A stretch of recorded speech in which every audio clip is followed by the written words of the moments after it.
Hi, I'm Arlene, host of the television talk show Ask Arlene, which airs on Thursdays at 6:30. And as a business consultant and life coach, I help you to move forward in your business, project, or endeavor. So if you always wanted to write a book, but you just haven't seemed to get started, or you always wanted to 10x that business that you already have, expand it to the next level, you know exactly what you need to do, but you just haven't done it? Well, I've already purchased all the courses, read all the books, including a master's degree and credits toward a doctorate. I've sat with and met celebrities and done the networking. And what I realized is what I really needed was a mastermind group of people working toward my project, my business, or my endeavor. So what I've done is met with coaches and met with experts and put them together to work on your project. So join us today for our Mastermind networking group. I'll see you there. Click the link below and join us.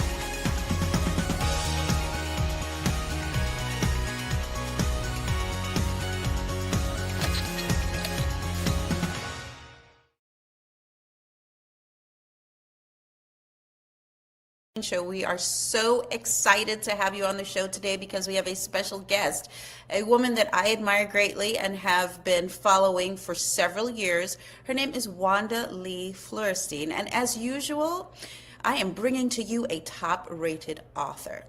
She is an author extraordinaire, so she has written 2 books. But guys, I am not going to delay. Welcome, Wanda. Welcome. Hello, Arlene. Thank you so much for having me. Happy to be here 50 today. Years of Assimilation is the title of your book. I'm so excited, and I know many of my listeners are here, and we're also excited.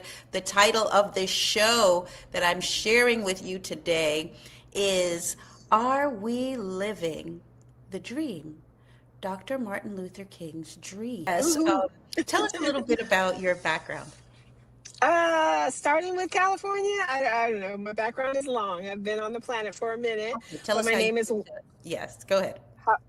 my name is Wanda Lee Florestine, and I wear many hats, and I am an author and founder to write about all those hats. I'm a 30-year career HR professional in corporate America and small business America.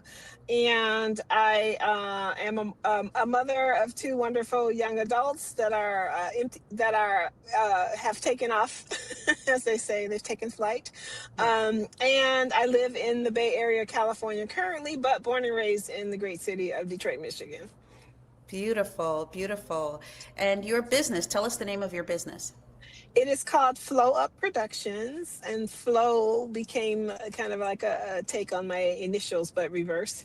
And I had to add the O in there so that we can flow up, and show up so we can grow up and flow up. And of course, because you're here in the wonderful state of California, you do a lot of good work when it comes to environmental energy and helping us to be more efficient. And so we're very excited about the work that you're doing with that as well. Now, specifically, talk to us about this book, 50 Years of Assimilation. What is it, and why is it that you wrote this book at this time? It's an older book. It is my dream report to Dr. King. I am of the generation of post-civil rights generation, the first to inherit Dr. King's dream of integration. And I wanted to share with him how his dream played out in my life specifically. And I used my life as the roadmap and integrated, pun intended, integrated the historical pieces that align with what was currently happening in the society of America. And so it takes you on a decade by decade journey from Detroit, Michigan to the multicultural area of the Bay Area, San Francisco. Okay. So how does this book, 50 Years of Assimilation, considering you said you did write it a little while ago, how does it relate to what's happening now and what we see going on? And how is it timely? Well, it's timely because thankfully there are some people in the world that don't want to have Black folks be, and people of color, to have equal rights and equal access in this country. And there was lessons that are in the book that people can learn about others in order to hopefully bridge some of these racial gaps that we seem to be addicted to. Right. And so I strongly believe that hearing another story and hearing their perspective is the gateway to that bridging of the gaps. So, Now, that's so um, interesting. You mhm. say bridging the gap as if there's a gap to be bridged, because many of us, not just people of other colors, but even people of color, believe at this juncture that we've had the wonderful President Barack Obama, even young people, and now we have somebody else in power, and there really is no gap to bridge because we had a woman of color who ran for president, and so we're moving forward and we're grooving. You have a business, a thriving business. Your kids are doing well. What are you talking about, Wanda? Why is this relevant? We're all entrepreneurs. We're business owners. We're moving and grooving. Why is this relevant? It's because it's Yeah. still not for everyone, and everyone isn't invited in. And there are social barriers, there are political barriers, there are financial barriers that are in play all across the country, and in play for reducing our civil and human rights in this country.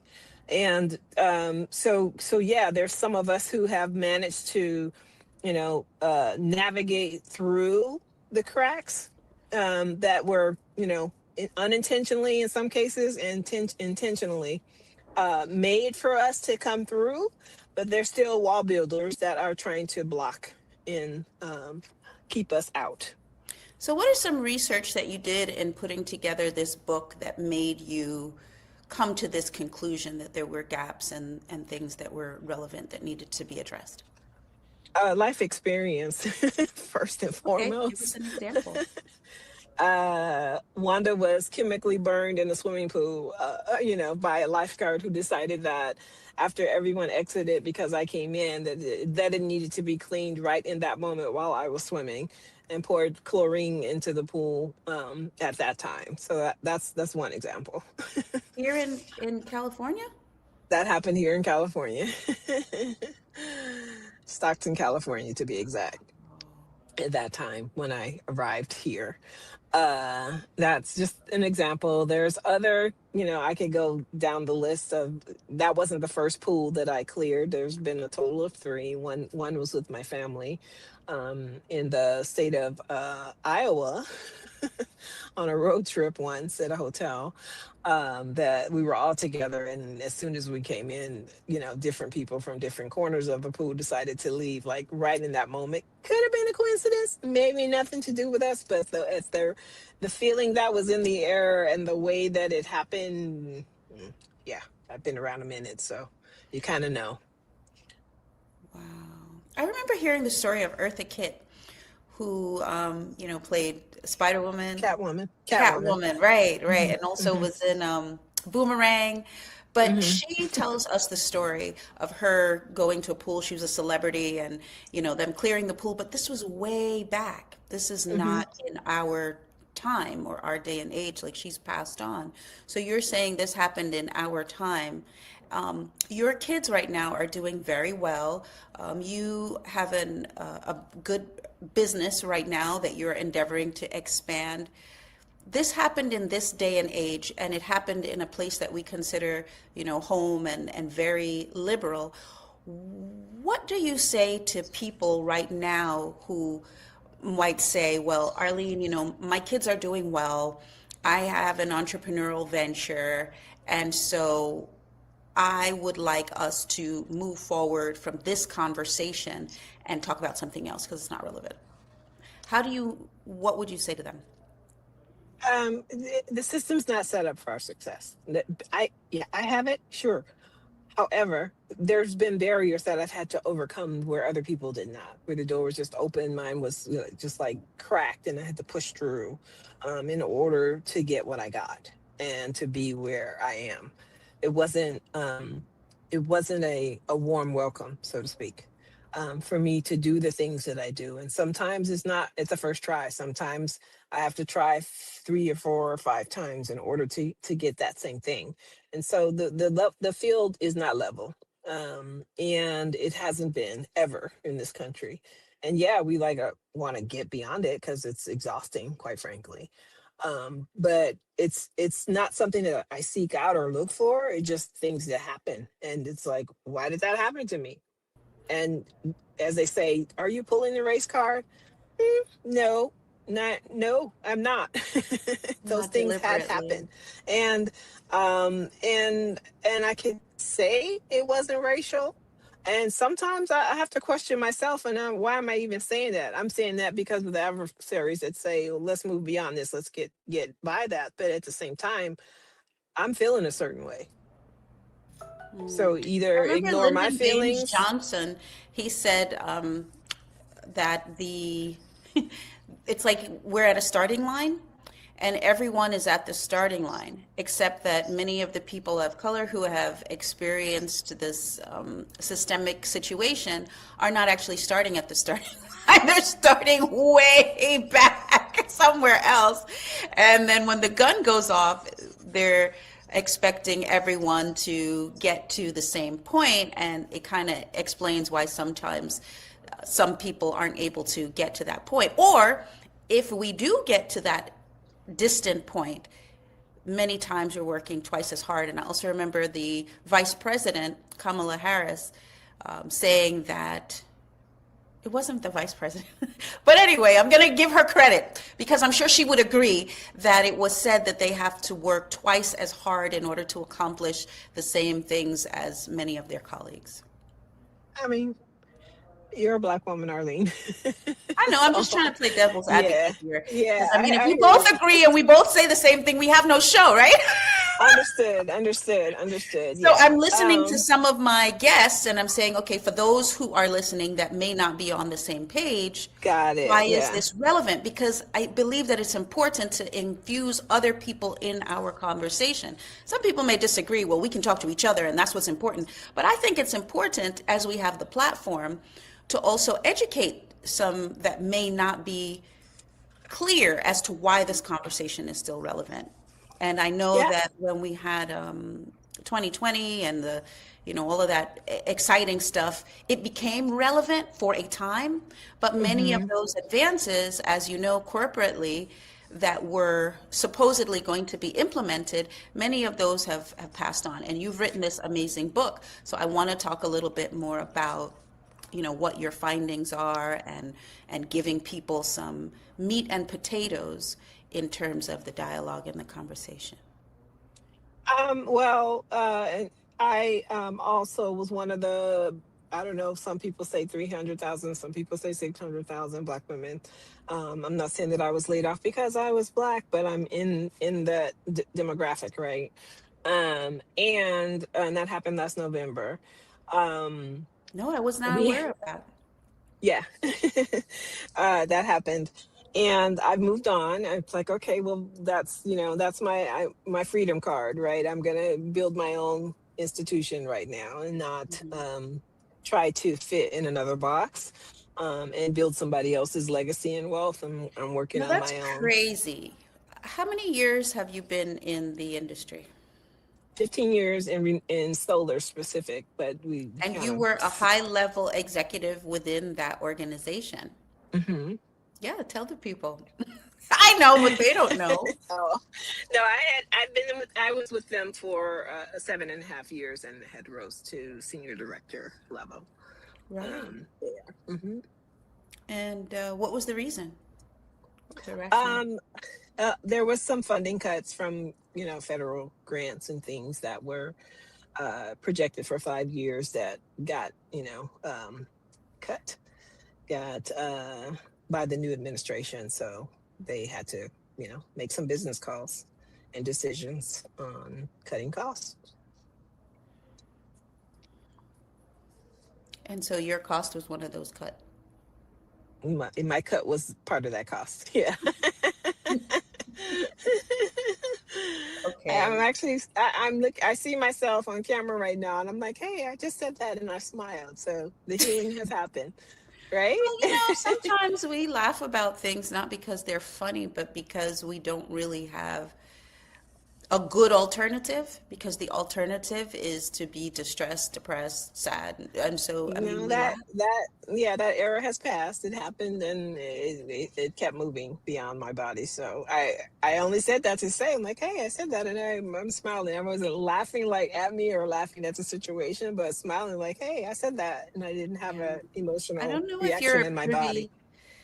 I don't know if you're privy to my story as well, where this is several years ago, but I was a high level executive. I worked for high level elected officials, and I was recruited out of 300 people to Wow. run an organization. So, not to, be a bottle washer, but really to run the organization. And so, when the board of directors changed in that organization, they wanted their own person and they fired me. Now, executives Hmm. get fired every day, but Hmm. I was publicly fired. They put my picture on the cover of the newspaper for the area Mm. and across my Hmm. face it said fired. It was Wow. vile. It was unnecessary to have handled it Wow. that way, but it Yeah. was clear and devastating. And so the Yeah. goal was to completely have me annihilated. And I was stuck for about 3 years. My mother Yeah. passed away during that season. Hmm. And it wasn't until I found this thing called coaching and I Hmm. found the 10 secrets that helped me to move forward. And then I wrote the book, which became a best-selling book, 10 Secrets to Nice. Overcoming Fear, Getting Unstuck, Living a Courageous Life, and started the business and moved to my dream location. All of this happened as a result of that. Wow. However, Hmm. if that didn't happen, I wouldn't be doing what I'm doing now. So I do Exactly. believe that despite the fact that high level women of color are being fired at very high rates, there is a light at the end of the tunnel. But I think it's important for us to acknowledge that that's happening Yeah. and that our counterparts and our supporters and our community come and realize that and begin to support that Yeah, effort. I think, yeah, it's for me now. It's a blessing, in the moments and while you're in the fire, you're feeling burned, right? Mm, I'm physically right now in the city of Atlanta. I just completed a 3-day conference, wonderful. on a renewable energy conference where I met, like-minded people and professionals who are on this renewable energy frontier, Mm. working all aspects of it. And it was very engaging and very inspirational and a great place for me to be, not on the rebound, but in the rebuilding of who I'm gonna operate as a professional. So what point was I gonna make with that? I forgot where I was going with that one, but that you said something about letting people know and rebuilding. Yeah. So yeah, so I'm here, I'm rebuilding, I'm engaged with folks that are doing great things and meeting new opportunities that I can partake on to help build my organization and my future. Beautiful. What's been instrumental in helping you to find these? Okay. I'm saying, what's I been still have my sound instrumental in helping you to if you're find talking. these venues and outlets and conferences, things that are Okay, helping coming you to back in. move Yeah. forward? Might be something that you did, Uh-oh. because when I went through my challenge and I was looking for an open door, I had never heard of this thing called coaching. Like now Uh-oh. everybody talks about coaching and there are a gazillion life coaches and business coaches, but at the time I wasn't really privy to are transitioning from one job to another, or you're going through this particular, valley of being unemployed or having that kind of a challenge. It's really important for us to get on these platforms, like join a Ask Arlene Show community, join the community for Wanda Lee Florestine, so that you can be connected. And as we connect with each other and support each other, then we're able to be lifted higher and move forward. So I think the biggest thing for me at that time was not to be alone and not to be in my silo, because when we go through these challenges, the number one thing is, let's just, retreat and go into a silo. I'm going to tell you some of the tips and tools that I used in order to move forward from the challenge when I was going through. So the first thing that people usually say is to be clear about what it is that you truly want to do. You have to take a minute, stop all of the madness, all of the stuff that's going on, and just, get a piece of paper, get a pen, and just relax, okay? And focus, sign off, and then come back in. Okay. To see if it's clearer. Okay, we'll be here. And so I was suggesting that one of the things that we do is look at clarity, being clear about what it is that we want to do next, where it is that we want to go. That was one of the hardest parts for me. Many people said, oh, you have to listen for the voice, you have to find that inner voice. Well, I didn't hear any voices, okay? I just had to stop and figure out what was the closest thing to me that I could possibly do or could possibly be, and begin moving in that direction. Because the worst thing is to be stuck and be still. So there's a challenge, you want to do something different, but instead we're just there in that space, in the valley of indecision. No, don't be in the valley of indecision. Let's actually begin moving forward and endeavoring to figure out what it is that we want to do, because it's better to move forward and do something new and different and be going in that direction. I know it changed. It's still doing that thing. Okay. Well, it's better to be moving in that direction than to not be moving in that direction. Can you text me the question? Sure.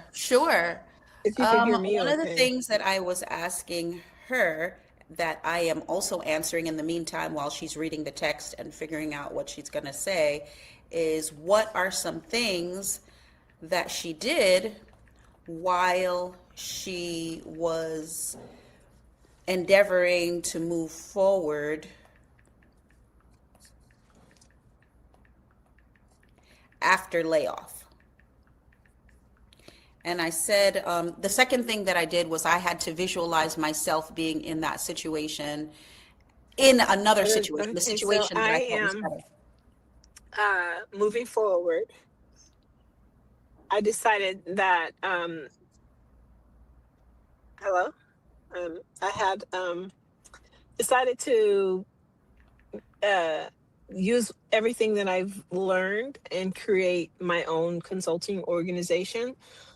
As a 30-year HR person, and as an author also, to continue on those two paths, because and the energy, so three paths technically, because I have 15 years of solar industry experience. Because I have 15 years of solar industry experience. There's a lot of industry knowledge there that I can utilize in other organizations. And then in my 30 years of HR, I've worn various hats of HR, and the last several years have been specifically around professional development and onboarding programs. And so and also leadership in the conversation of DEI, which I rebranded HUE, because I also call myself the humanitarian, and I spell it HUE humanitarian, because it feels more inclusive for me to spell human that way. And that's part of the work that I'm doing. And then also my authorship, I really enjoy writing, and because I have published that book and I have a new one that I'm dropping next month that I've been working on for a few years, this layoff kind of also gave me time to finish it. And so the new book is called Reclaiming the Jungle. which is a cautionary tale of white male superiority. So, yeah, I've been busy and reconnecting with folks that I want to in the areas that I want to move forward with, and just building myself and my organization. Now, what you said sounds amazing, and I'm curious, what is a cautionary tale of male Oh, superiority? cautionary tale of white male Okay. superiority. So it is while I,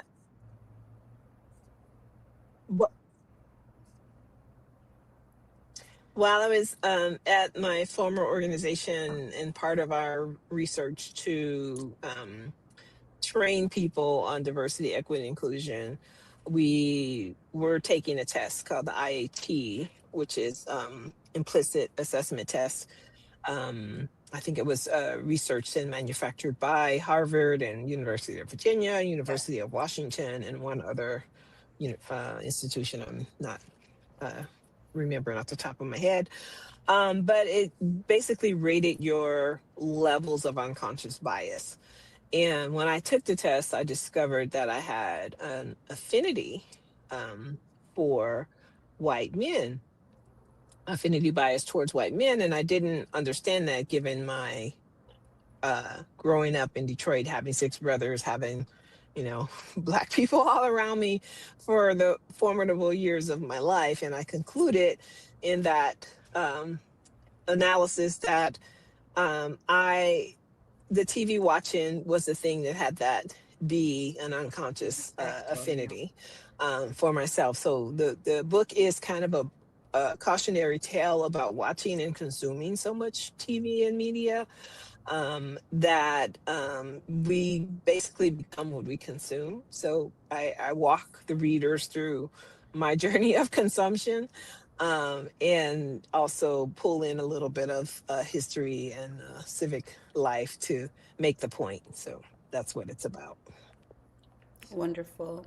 What are some areas that people may be experiencing unconscious bias that we may not be privy to? And perhaps you could enlighten us and illuminate us, since this is work that you have been endeavoring to explore and exploit for several years. Yeah, we all have unconscious bias. There was a civil rights attorney that did this Netflix documentary. Um, I want to say Jeffrey Wright. It might be Jeffrey Williams. Sometimes I uh, mix him up with someone else of a similar name. But it was Racism in America: How We Got Here was the Mm-hmm. documentary, and it was on Netflix for a while. And in his speaking on the show, he talked about his taking that same test, and he said that his his results said that he was afraid of Black men. So he had an unconscious fear of Black men, and so essentially he was afraid of himself. Wow. And so he, I thought that was confirmation for me that I wasn't crazy on my programming of the media and television that occurred in my life. For an actual Black man to have unconscious bias of himself, where can he get that from? Where else would that come from? So it was funny to me. And he said he actually took the test because he thought it took it again, but he thought it couldn't be right. How can how Must be can a I be afraid of mistake. myself? Yes, exactly. So he took it a second time, and I actually had the thought to take it a second time, but I knew that I would try to game it, and not actually, it wouldn't be an actual, uh, authentic test, because I knew the questions now, or knew what they would be like, and I would try to answer the question to not get that same result. So I didn't take it again. I just let that first result stand.